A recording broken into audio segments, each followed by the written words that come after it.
하나님께서 포도나무 교회를 모든 성도들이 선교사적 삶을 사는 선교적 교회로 인도하고 계십니다. 선교적 교회에 대한 다양한 의견들이 있는데, 그 중에서 레슬리 뉴비긴이 본 선교적 교회가 하나님께서 포도나무 교회를 인도하고 계시는 선교적 교회의 모습에 가장 근접한 것 같습니다. 저는 하나님께서 우리 교회를 인도하고 계시는 선교적 교회를 잠정적으로 이렇게 표현합니다. 선교적 교회는 하나님의 구속이 인간의 영혼뿐 아니라 각 개인의 모든 영역, 인간 사회와 역사의 모든 영역, 더 나아가 창조 세계의 모든 영역을 구속하신 것이라는 복음의 포괄적 성격을 인식하고, 예수님의 부활로부터 시작된 현재 이 모든 영역에서 구속의 역사를 행하고 계시는 하나님의 새 창조의 역사에 모든 성도들이 삶의 모든 영역에서 적극적으로 동참하는 선교적 삶을 사는 교회를 말합니다. 그리고 이 삶을 사는데 있어 매우 중요한 한 부분은 각 성도가 자신의 일을 통해 그 하나님의 역사에 동참하는 것입니다. 그런데 이러한 선교적 삶을 살아가려면 우리 주변 문화와의 소위 선교적 대면이 필수입니다. 이 부분을 또 몇 주에 걸쳐서 쭉 살펴보았습니다. 우리 주변 문화는 복음의 이야기 혹은 성경의 이야기와는 서로 양립할 수 없는 우상숭배적인 이야기를 그 바탕에 가지고 있습니다. 그러한 신앙에서 우리의 신앙을 지키고 변화할 뿐 아니라 문화와의 선교적 대면을 위해서, 더 나아가 문화를 구속하는 삶을 살기 위해서는 성경적 세계관으로 무장될 뿐만 아니라 주변 문화의 뿌리에 놓여 있는 다양한 세계관을 이해하는 것이 매우 중요합니다. 그래서 주일날 시간을 통해서 세계관에 대해서 좀 더 이렇게 하나씩 어떻게 보면 가장 필수적인 부분들을 최소한의 범위에서 살펴보려고 합니다. 지금보다 훨씬 이전부터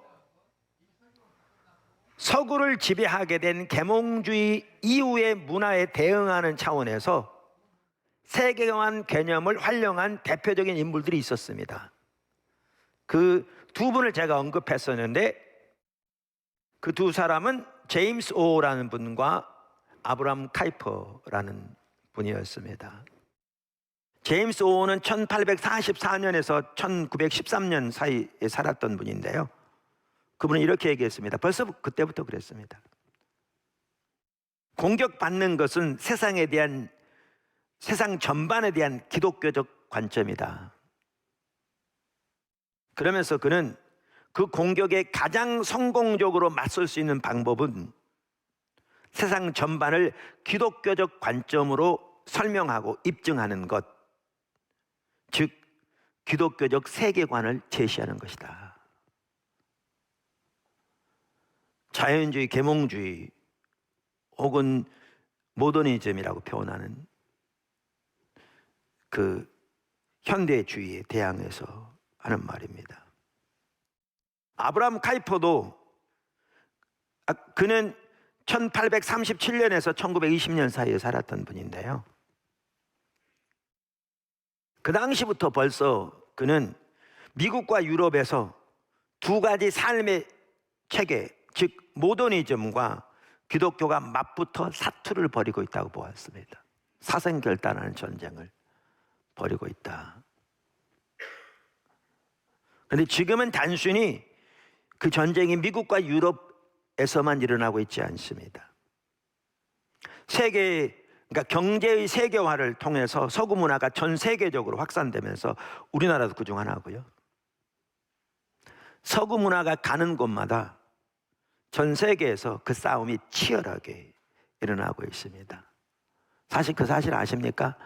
많은 사람들이 이 모더니즘을 산이라고 표현합니다.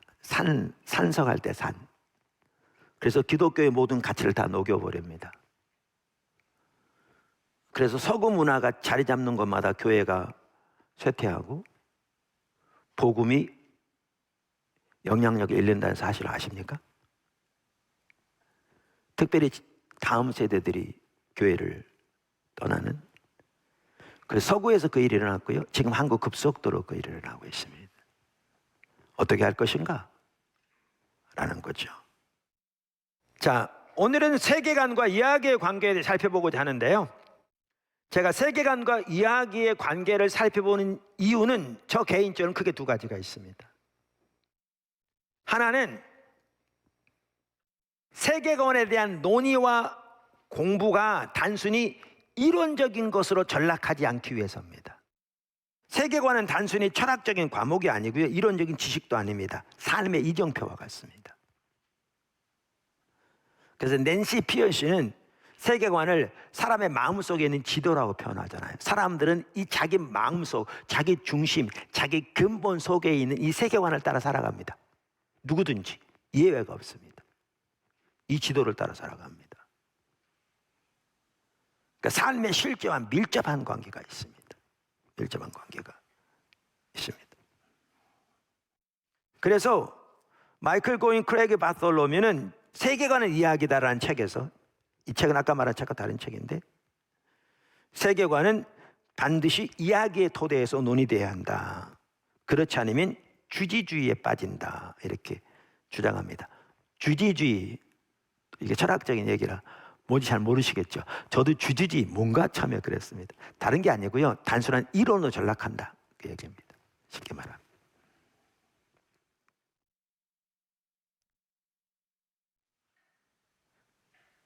세계관은 복음의, 그리고 성경의 이야기에 기초해야 합니다.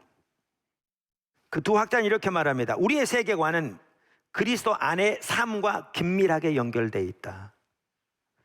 기독교적 사고가 그리스도 예수 안의 삶이라는 전체 체험과 단절되면 은혜와 겸손이 없는 왜곡되고 주지적인 기독교로 변한다.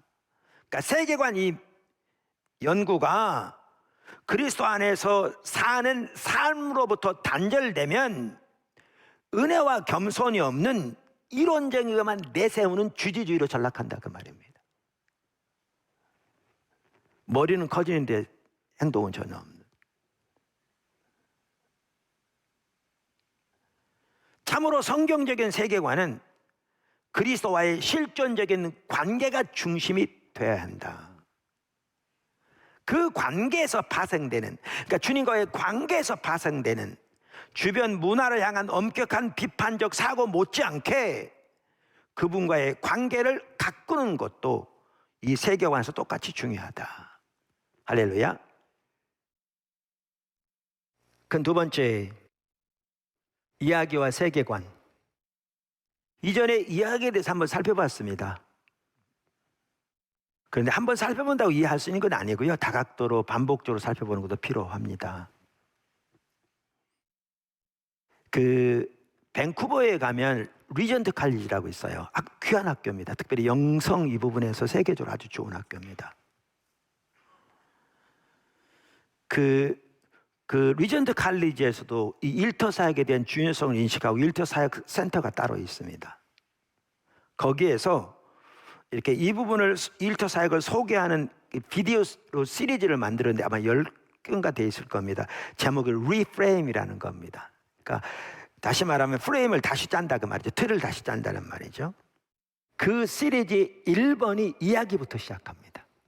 이야기부터, 이 전체를 이야기부터 시작합니다. 제목을 리프레임, 틀을 다시 짜야 한다는 겁니다. 우리가 올바로 신앙생활 하려면. 그러면서 거기에 이렇게 얘기합니다. 제가 읽어보겠습니다. 우리 삶의 이야기들은 매우 중요합니다. 세상 속에서 우리의 위치를 깨닫고 이해할 수 있게 해줍니다.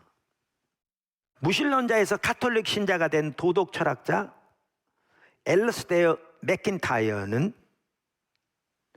내가 무엇을 해야만 할까라는 질문에 답하기 위해서는 나는 어떤 이야기의 한 부분인가 라는 질문에 먼저 답할 수 있어야 한다고 주장합니다.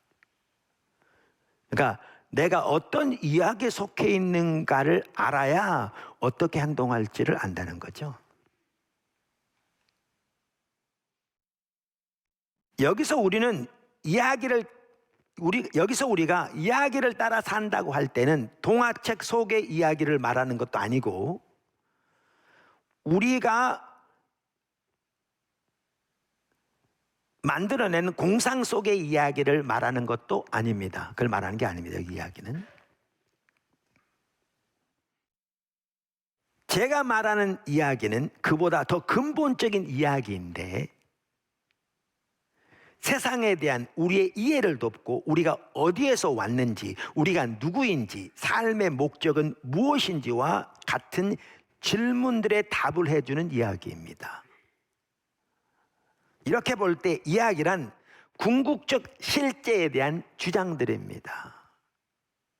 오늘날 우리는 과학적 물질주의라는 이야기, 환경에 대한 이야기, 현대 자본주의에 대한 이야기, 세속적 관용에 대한 이야기를 생각할 수 있습니다. 이 모든 이야기들은 우리가 누구이며 삶의 목적이 무엇인지에 대해 답을 해준다고 주장하고 만약 우리가 그 이야기들을 믿는다면 그 이야기대로 살게 됩니다. 다시 말하면 이야기들에는 그에 따른 결과가 있습니다. 그러니까 우리가 말하는 이야기는 바로 이러한 이야기를 말합니다. 그래서 이야기들은 세상 전체와 그 안에서 우리 자신의 자리를 알게 해주는 포괄적인 이야기들로서 보편적인 역사의 의미를 알려주기도 합니다. 역사의 의미를 알려주기도 합니다. 이러한 이야기들을 일반적으로 메타 내러티브, 거대 서사 혹은 큰 이야기라고 부릅니다.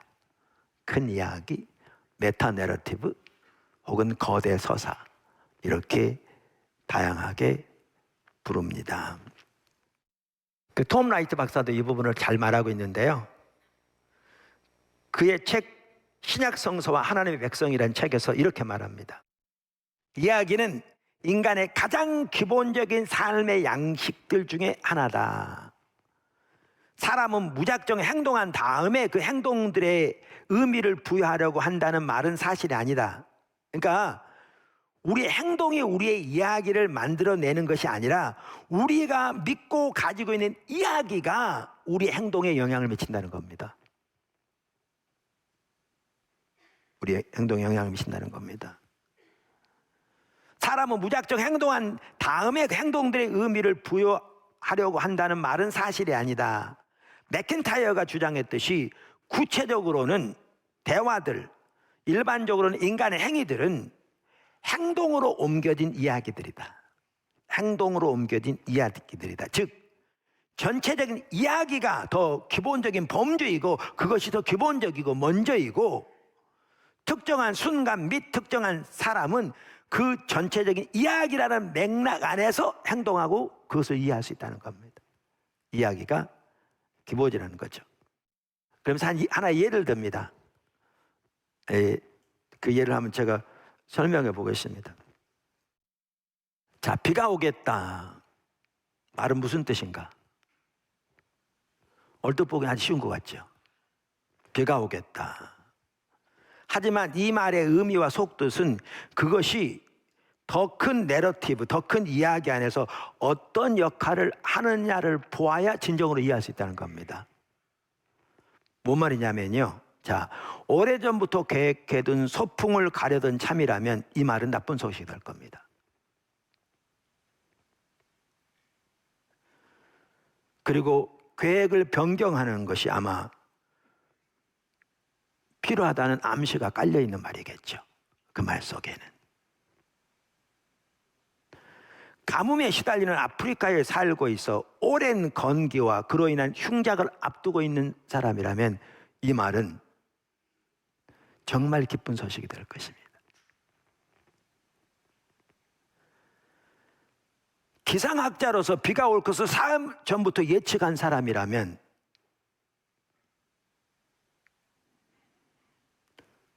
그 말은 그 사람의 예측 능력을 입증해 줄 것입니다. 만일 갈멜산에서 엘리야의 말을 듣고 있던 이스라엘 공동체 일원이라면 그 말은 야훼가 참 하나님이며 엘리야가 그분의 예언자라는 엘리야의 메시지를 증명해 줄 겁니다.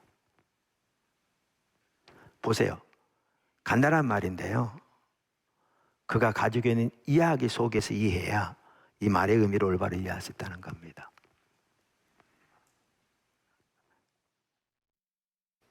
자, 작은 첫 번째.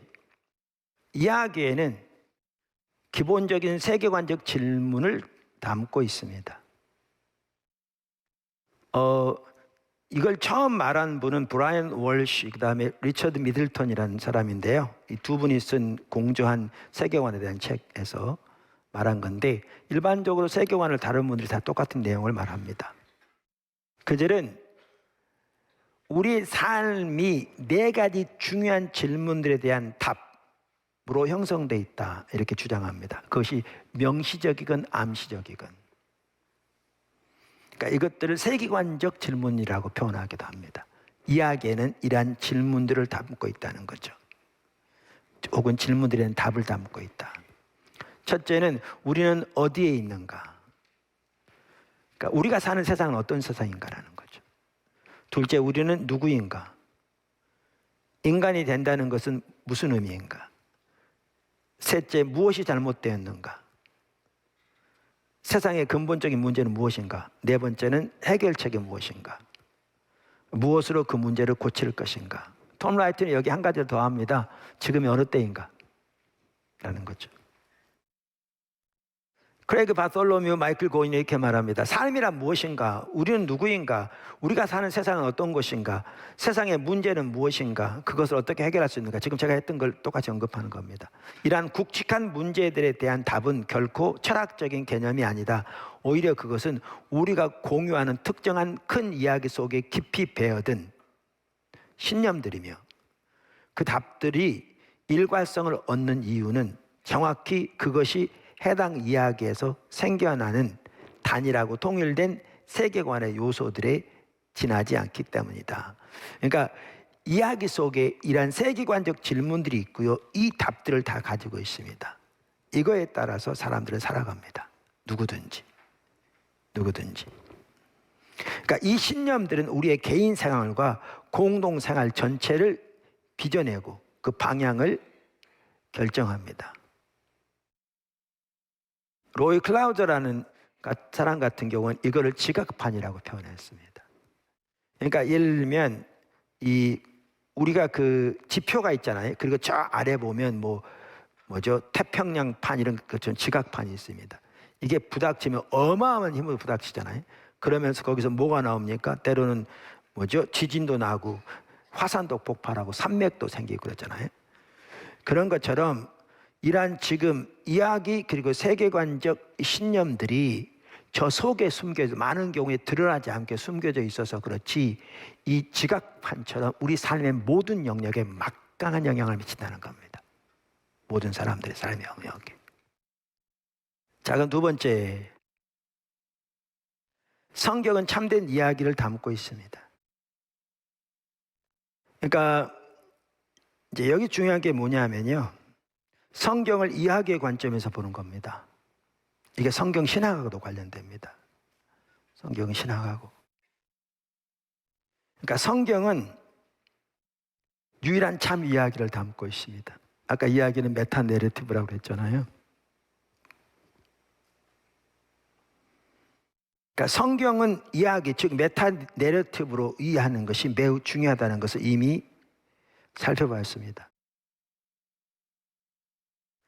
그 교회의 소명이라는 책에서 마이클 고인도 이야기는 기독교 신앙의 본질 자체를 이해하기 위한 전체를 아우르는 범주다. 기독교 신앙이 바로 이야기다.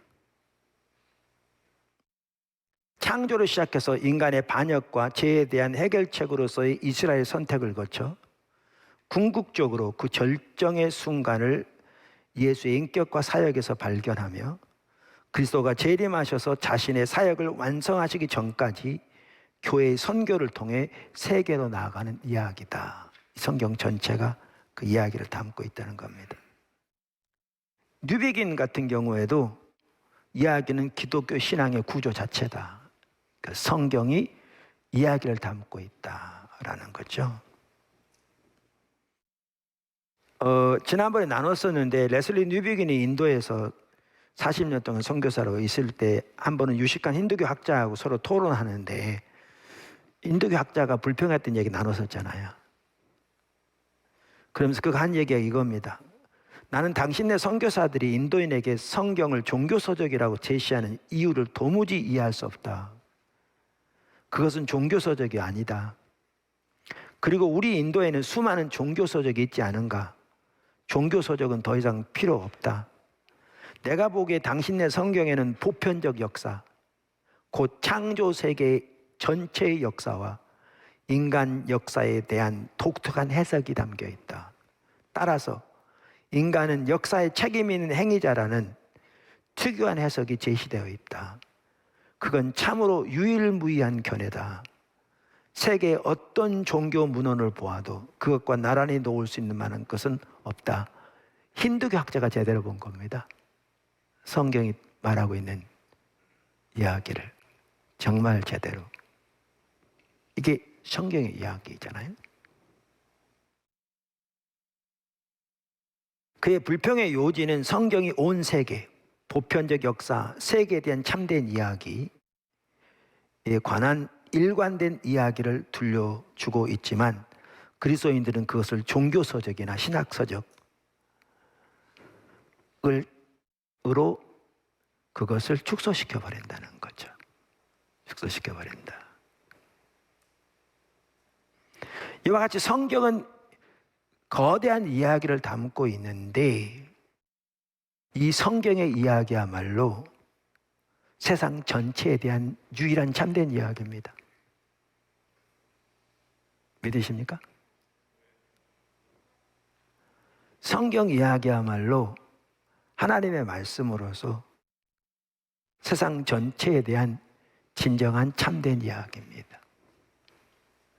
창조로부터 시작해서 새하늘과 새 땅으로 끝나는 피조세계 전체와 역사 전체의 실제에 대한 진정한 유일한 참된 이야기입니다. 그렇기 때문에 성경의 이야기는 공적 진리입니다. 이게 아주 중요합니다. 그렇기 때문에 성경의 이야기는 공적 진리입니다. 공적 진리입니다. 톰 라이트는 이렇게 말합니다. 기독교 전체 핵심은 그것이 이야기를 제공한다는 것인데 그 이야기는 온 세계에 대한 이야기다. 그것은 공적 진리다. 공적 진리다. 성경의 큰 이야기가 우리의 삶의 목적과 방향을 주고 세상을 설명해 준다. 그러므로 기독교 이야기를 거부하는 사람은 그냥 큰 이야기가 없이 사는 것이 아니라 다른 큰 이야기를 따라 사는 것이다. 우상숭배 사는 거죠.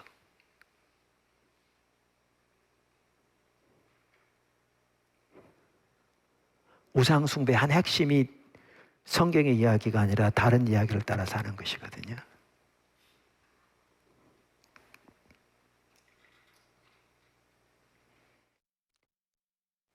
이야기들 그리고 세계관들은 개인 생활뿐만 아니라 인생의 모든 공적 차원과 국가의 삶까지 빚어냅니다. 아까 남아공 벌써 있듯이. 오늘 이야기와 세계관에 대해 살펴봤습니다.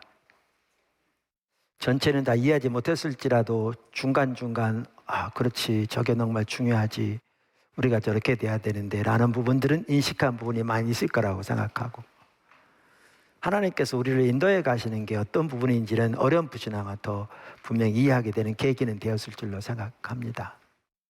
말씀드렸잖아요. 저 개인적으로도 단순히 설교하기 위해서가 아니라 제 자신이 먼저 배워가야 되기 때문에 어떨 때는 책들을 2번, 3번씩 읽고요. 3번 읽은 다음에 또 정리하고요. 정리할 뿐만 아니라 그 다음에 다시 또 부분적으로 보고 합니다. 주의 길을 배워가야 해서요. 그냥 편하게 있다고 저절로 하나님의 길이 배워지는 게 아닙니다. 그래서 여러분도 그렇게 수고하면서 같이 주의 길을 배워가면, 그리고 배워가면서 깨달아지는 대로 또 이렇게 주님 앞에 순종하기를 힘쓰고, 비록 반복적으로 넘어질지 몰라도 다시 주의 길을 따라가기를 힘쓰고 주님의 은혜를 구하면 주님께서 너무나 놀라웠게 뒷받침하시고 함께 하실 줄로 믿습니다.